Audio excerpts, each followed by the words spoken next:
तो अध्याय 9 बीजीय सर्वसमीकरण, ठीक है, बीजीय व्यंजक एवं सर्वसमीकरण। पहले आप समझो, देखो इधर बीजीय व्यंजक क्या होता है। बीजीय व्यंजक, बीजीय व्यंजक का मतलब सूत्र, ठीक है, बीजीय सूत्र। अरे जो एबीसीडी के अक्षर होते हैं नहीं होते, उसको हम क्या कहते हैं, चर पद बताया था मैंने आपको। और जो संख्यात्मक मान होते हैं उसको एचर पद। जैसे मान लो चर पद और इधर मैं लिख देता हूँ एचर पद। तो चर पद का मतलब तो क्या होता है कि वह मान जो परिवर्तनशील होते हैं। अरे परिवर्तनशील का मतलब क्या है, हाँ, जैसे कि आपकी उम्र, माना कि आपकी उम्र 1 वर्ष है तो कितनी हो जाएगी,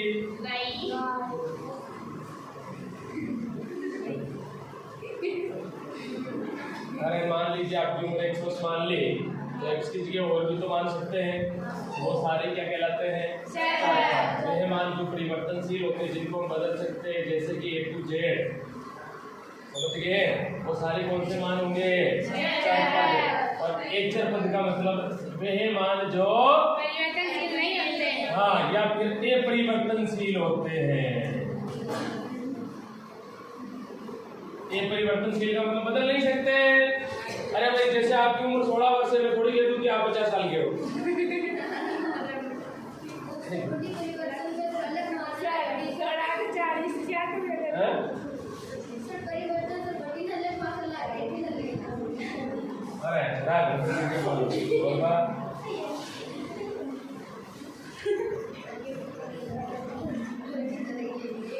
संख्यात्मक मान शुरू किया है। जैसे अगर मैं आपको बोल दूं कि ये जैसे कोई आ गया आपके सवाल 2x + 5, अब ये है तो बीजीय व्यंजक है, लेकिन इसमें अब ये चर पद है, बाकी ये क्या है, चर पद, ये ध्यान रखना, ठीक है। तो मैं यहाँ लिख देता हूँ, ऐसे व्यंजक परिभाषा इसकी है ना सामान्य तौर पे, ऐसे व्यंजक जिनमें चर व एचर पद होते हैं बीजीय व्यंजक कहलाते हैं। समझ गए, बीजीय व्यंजक कहलाते हैं, हाँ, बीजीय व्यंजक कहलाते हैं। जैसे देखो अभी मैंने सूत्र बताया था आपको। अरे भाई उदाहरण कुछ भी दे सकते हो, 2x + 5 है, बीजीय व्यंजक है। एक और मैं अगर और लिख दूं, 2 3x² + 3x + 5, ये भी तो बीजीय व्यंजक है, ठीक है ना, इसमें चर और एचर पद होते हैं। और जैसे लिख दूं 3x अकेला ही आ गया तो ये भी बीजीय व्यंजक है। अब अगला टॉपिक है पद गुणनखंड और क्या है भाई, गुणांक। अब आने समझो फिर, हाँ, पद देखो इधर ये पद है ना, पद मतलब क्या है देखो। अब जैसे कोई उदाहरण ले लेता हूं मैं कि 3x + 5, अब इसमें कितने पद हो गए, 2 पद है। कितने पद है, 2। तो कौन कौन सा, एक तो 3x अलग हो गया, एक 5 अलग हो गई है, कितने पद हो गए, 2 पद, ठीक है। तो चर व एचर पद होगी, वही पद होगी इसमें, वो वाला ध्यान रखना। आप कोई पूछ ले जैसे आगे आपके प्रश्न कैसे आएगा, देखो पद वाले सभी सुन लेना, बहुत बढ़िया प्रश्नावली है, सरल है। जैसे उदाहरण के तौर पर मैं बता देता हूँ कि 3x² + 5x + 5, बताइए इसमें कितने पद है, 3 पद, 1 2 3, तो पद कितने हो जाएंगे, 3 हो जाएंगे, समझ गए। अब गुणनखंड की बात करें, किसकी बात करें भाई, गुणनखंड की। अब गुणनखंड में प्रश्न कैसा आएगा, मान लीजिए कोई आपके सामने व्यंजक है कि 25x², ये है, तो इसके गुणनखंड बताइए।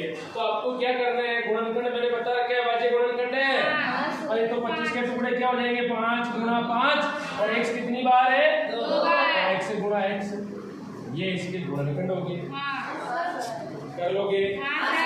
अब जैसे कोई और उदाहरण आ जाए, मान लीजिए कोई उदाहरण मैं और दे देता हूँ, एक तो यही ले लेते हैं कि 25x², फिर आगे लिख देता हूँ मैं 5x। ये व्यंजक में अलग अलग पदों के गुणनखंड कीजिए। तो आपको क्या करना है कि 25x² को लिख करके इसके टुकड़े कर दो, 5 × 5, x कितनी बार है, 2 बार, और फिर वापस 5x अलग पद है, इसको अलग तरह से लिख करके दोनों गुणे में है, तो 5 के टुकड़े तो 5 ही है और x का टुकड़ा x, ये उत्तर है। गुणन हो गए, समझ गए। और एक और आ रहा है गुणांक। अब गुणांक को समझना बहुत बढ़िया है। गुणांक का मतलब गुणा हो गया। अब जैसे मान लीजिए कोई उदाहरण के तौर पर मैं कोई लिख देता हूँ 5x² + 5x, ये कोई आपके पास व्यंजक है। अब इसमें अगर आपको पूछ ले कि बताइए डियर स्टूडेंट x2 का गुणांक क्या है? x2 5। सिंपल सी बात है 5। जिस चर पद को पूछे उसके साथ में जो चर पद गुणे में है वो ही उसका गुणांक है। सीधा सिंपल है भाई। x2 के साथ में गुणे में क्या है, तो x2 का गुणांक क्या हो गया? ये उत्तर है। x का गुणांक क्या है? 5 है, ये 5 हो गया। अब उदाहरण के तौर पे एक और ले लेता हूँ, आप मत बोलना, मैं पूछूंगा, ठीक है। अब वो उदाहरण ले लिया मैंने 3x² - 5x, ठीक है, और +5 3 = 0, या फिर यही देखो, ठीक है, समझ गए। अब इसमें मैं आपको पूछ लूं x का गुणांक क्या हो गया? -5। जो गुणे x2 का गुणांक बता।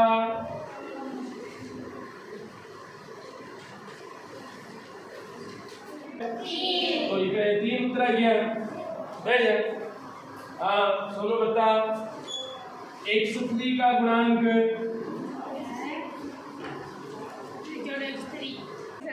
कौन बता सकता है क्या? जिस गुणांक को पूछ ले वो उस व्यंजक में है ही नहीं, तो उसका उत्तर है 0। समझ गए? बैठ जाओ। नेक्स्ट टॉपिक है भाई एक पदी, द्विपदी एवं बहुपद। समझे रहे? देखो इधर एक पदी, द्विपद, त्रिपद, यही कोई पापा लिखना द्विपद है, बहुपद। कहीं घूमने जाते हैं बाहर मेन्यू पर लगा है भाई यहाँ अंदर ये आइटम ये खाने हैं आप, बाहर तो लिखे हुए इतने गुलाब जामुन नहीं लेकर अंदर आए, गुलाब जामुन मिल गए, क्या आपको छोड़ोगे? खाओगे कि नहीं खाओगे? अब हमारे नहीं है बाहर तो क्या हुआ, अंदर तो है, खाना तो पड़ेगा, कोई बात नहीं। एक पदी का मतलब समझना, एक पदी व्यंजक जो होते हैं ना उसमें केवल एक पद ही होगा। पीछे लड़के आवाज नहीं भाई। जिसमें चर पद की घात कुछ भी हो, केवल पद कितना होना चाहिए? वो क्या कहलाएगा? एक पदी। ठीक है। अब जैसे उदाहरण के तौर पे मैं बहुत सारे उदाहरण लिख दूं, ये एक पद हो गया, ठीक है, और ये भी एक पद है, ध्यान रख लेना। चार साथ में पहले चार पद ना हो तो भी पद ही कहलाएगा, ठीक है, एक पद हो गया। ऐसे बहुत सारे उदाहरण हैं, 5x², 3x² -4x भी ऐसे, ठीक है, ये एक पद वाले उदाहरण हो गए। अब द्विपद वाले में, अब द्विपद ऐसे पद जिसमें दो पद होते हैं, भाई नाम से ही पता चल रहा है, नाम के अंदर ही सब कुछ सही है। एक पदी ऐसे व्यंजक जिसमें एक पद होते हैं, द्विपदी ऐसे पद जिसमें दो पद होते हैं, या ऐसे व्यंजक जिसमें दो पद होते हैं। अब लिख दो आप, जैसे देखो 5x + 4 दो पद है इसमें, तो ये कौन सा पद हो गया? द्विपद। अब देखो 5x² - 3 द्विपद हो गया। 4x² - +3x द्विपद हो गया। जिसमें दो पद हो वो द्विपद कहलाएगा, समझ गए? ये द्विपद हो गया। कुछ भी लिख सकते हो, उदाहरण के तौर पर समझा रहा हूं मैं। त्रिपद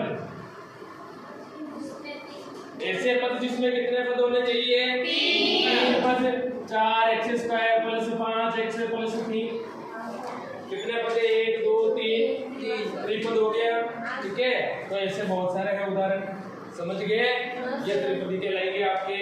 अब आता है बहुपद, जिसमें अनगिनत पद होते हैं, कोई दिक्कत नहीं, सभी बहुपदी है। अब ये सारी जो है, ये भी बहुपद है, ये भी बहुपद है, ये भी बहुपद है।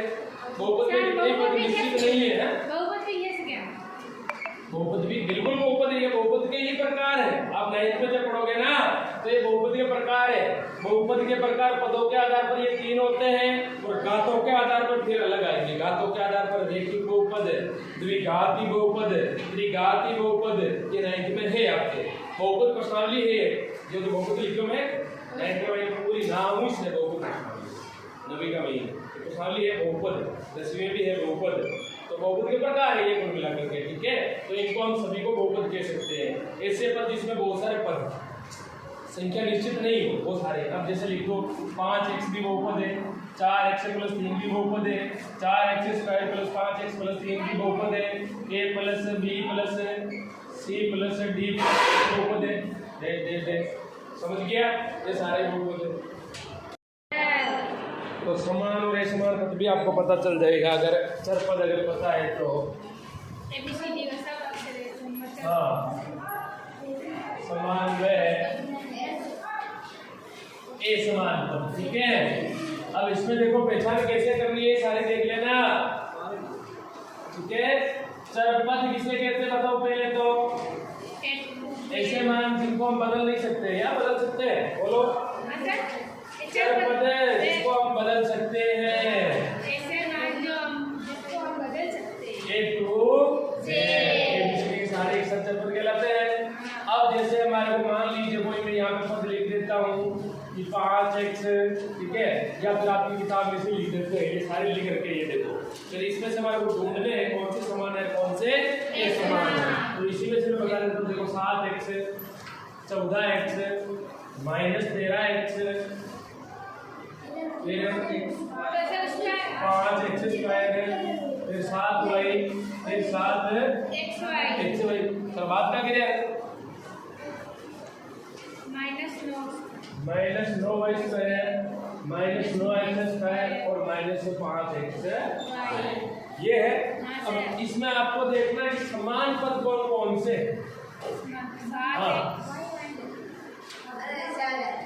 अब मुझे ये बताओ कि समान पद में जिन जिन चर पद के साथ में चर पद समान है तो वो समान पद होगा ठीक है अब इसमें समान पद देखो 7x के इसके समान कौन सा होगा 14x और इसके साथ में कौन सा होगा -13x और कौन सा होगा बताओ 5x नहीं होगा नहीं होगा चर पद समान होने चाहिए समझ गए ठीक है आ जाओ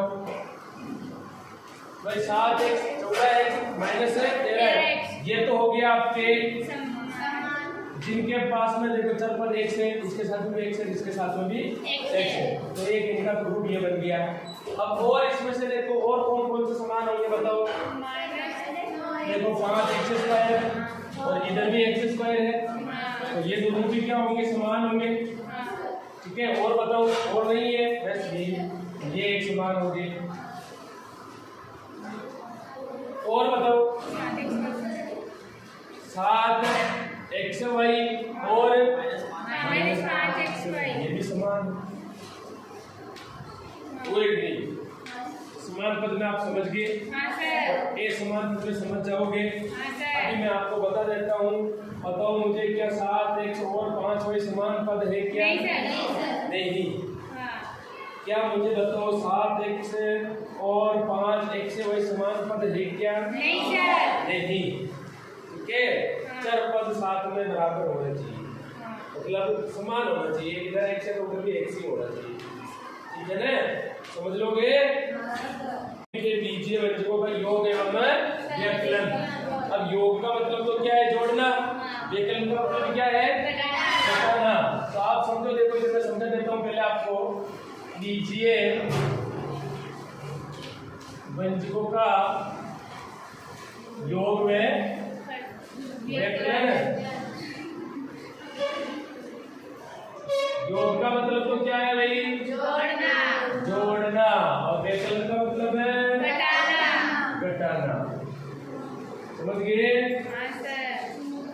गलत लिख क्यों रहे व्यवकलन ठीक है अब देखो अब कब जोड़ते हैं कब घटाते हैं साधारण जोड़ बाकी तो सभी को आती है इधर अरे जोड़ तो समझना है वही चीज है यहाँ हमारे को कैसे जोड़ना है जैसे देखो मेरे को उदाहरण के तौर पे अब कोई संख्या लिख देता हूँ या बीजीय व्यंजक बहुत सारा लिख देता हूँ कि 5x 3xy -3x 4xy और प्लस या प्लस को लगा वही छोड़ दो 7x इस प्रकार से ये मैंने लिख दिए। अब आपको कहा जाएगी इनको जोड़िए।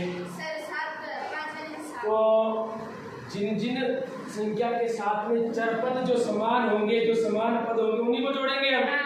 अब देखो समान पद कौन कौन से, देखो 5x और -3x और 7x। अब जोड़ लो इनको, प्लस को माइनस से गुणा किया, प्लस के साथ 5 में से 3 गए और इधर 7 के साथ कर दो, ऐसे कर ले। ठीक है, समान वालों को केवल जो पद समान है ना वो ही जोड़ते हैं, वही घटते हैं। ये क्या रखना, समान पद मैंने बता दिया आपको कौन कौन से समान होंगे। जिन जिन मतलब जो समान पद है, जो समान बीजीय व्यंजक है वही जुड़ेंगे, वही घटेंगे।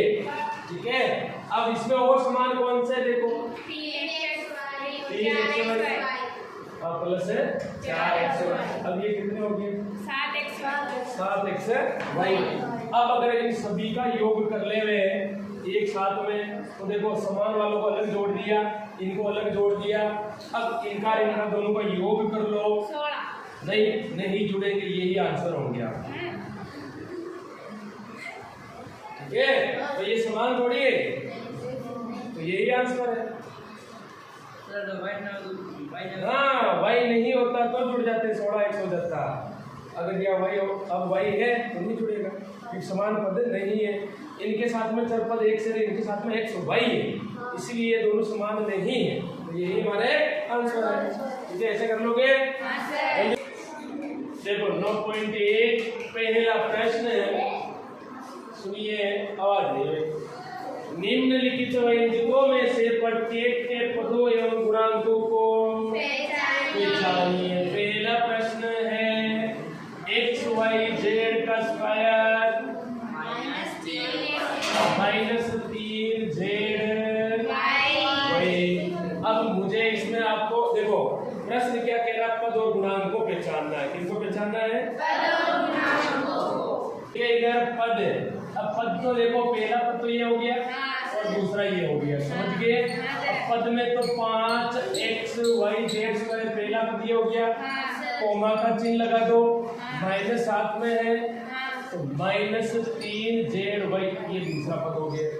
पद हो गया इसमें वो पद। अब गुणांकों को पहचानना, किसको पहचानना है, गुणांकों को। देखो अब इस पद में चर पद कौन से है, XYZ है, इनका गुणांक क्या है,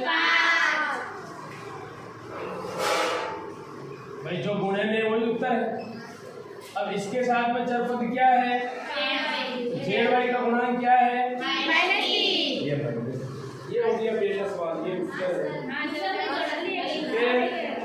चलोगे ऐसे, चलो तो x/2 प्लस y/2 और माइनस कितने पद होंगे, 3 पद होंगे। कितने पद होंगे, पद तो आपके 3 हो गए, x/2, दूसरा y/2, तीसरा क्या होगा -xy। ये तो हो गया आपके पद। अब इसमें देखो चर पद क्या है, x है, तो x का गुणांक क्या होगा, 1/2। y का गुणांक -xy का गुणांक, भाई कुछ भी नहीं होगा चर पद के साथ में तो 1 लगाएंगे, माइनस होगा तो माइनस के साथ में लगाएंगे। ये हो गया आपके पास का प्रश्न।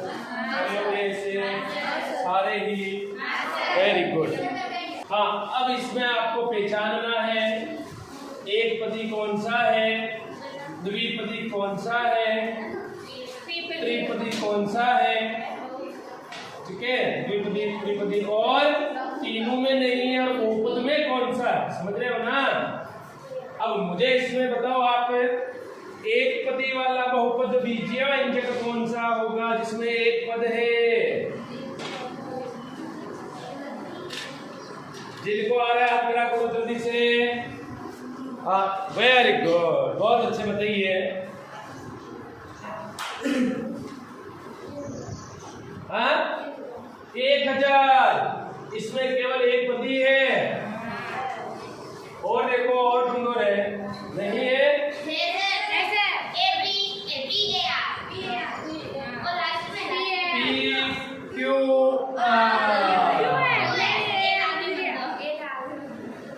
तो दो पद हो गए एक पदी में।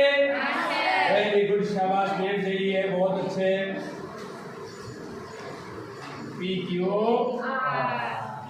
द्विपदी का उदाहरण जिसमें दो पद है, 2y माइनस 3y, ये हो गया दो पद इसमें।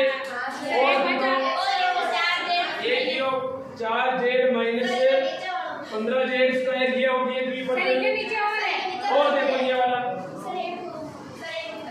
2p plus 3 square cube plus 3 cube square, इसमें तो दो पद है। बैठ गया।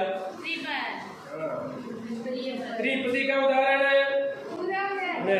हाँ ओके, तू बैठ जा रहा, वो हाथ पकड़ दो। हाँ क्या बता रहे हैं? हाँ वेरी गुड, बहुत अच्छे।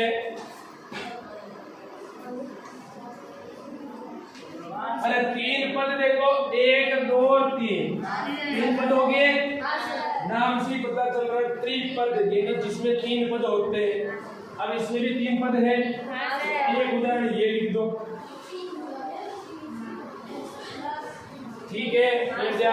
और कौन सा होगा? ये वाला 2y minus 3y square plus 4y cube. और बताओ कौन सा होगा? इसी के पास वाला है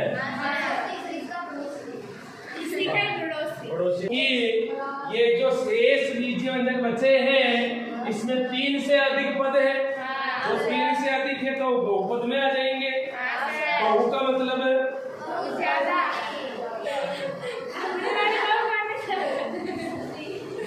बहुत ज्यादा बोलती है। बहु का मतलब बहुत ज्यादा बोलेगा।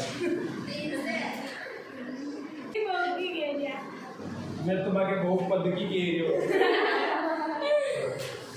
ये आपके हो गया दूसरा प्रश्न, ठीक है।